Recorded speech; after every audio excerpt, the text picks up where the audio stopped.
All right, for this one, I'm going to dispense with the intro because it's going to be a quickie. It dawned on me in my last video that I went over the multiplier, why Keynes favored government spending over tax cuts, but he always said intervene regardless, as opposed to laissez-faire or classical economics, which would say don't do anything. Don't let the chips fall where they may, let the recession happen, and we'll come out stronger for it.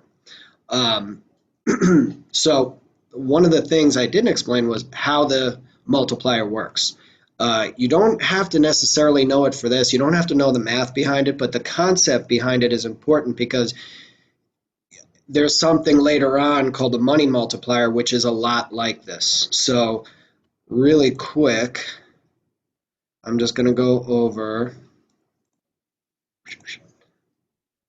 this spreadsheet. So this is how the multiplier works. If someone spends, now I had an MPC of 0.9, which to review, MPC is that percent of that additional dollar that you use as opposed to save. So if you use 90 cents out of that dollar, you're going to save 10 cents. So this is how the multiplier winds up generating a lot more in GDP. So if someone spends $1,000, that's that initial spending in some store, that store will take that $1,000 as income, and they will go on and in turn use 90% of that, so they'll spend $900. Okay, and then they'll spend $900 in that in some other store in a supplier, and that store will take that $900 and in turn, because the MPC is 0.9, use 90% of that, so they will spend $810 in buying parts, and that parts store will take that money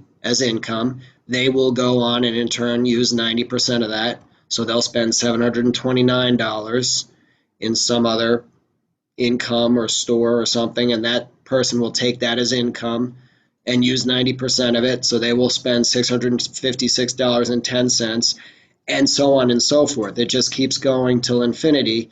So that $1,000, if you do this series all the way to the end, that $1,000 will wind up, 1 over MPS is 10 in this case, that $1,000 will create $10,000 in GDP.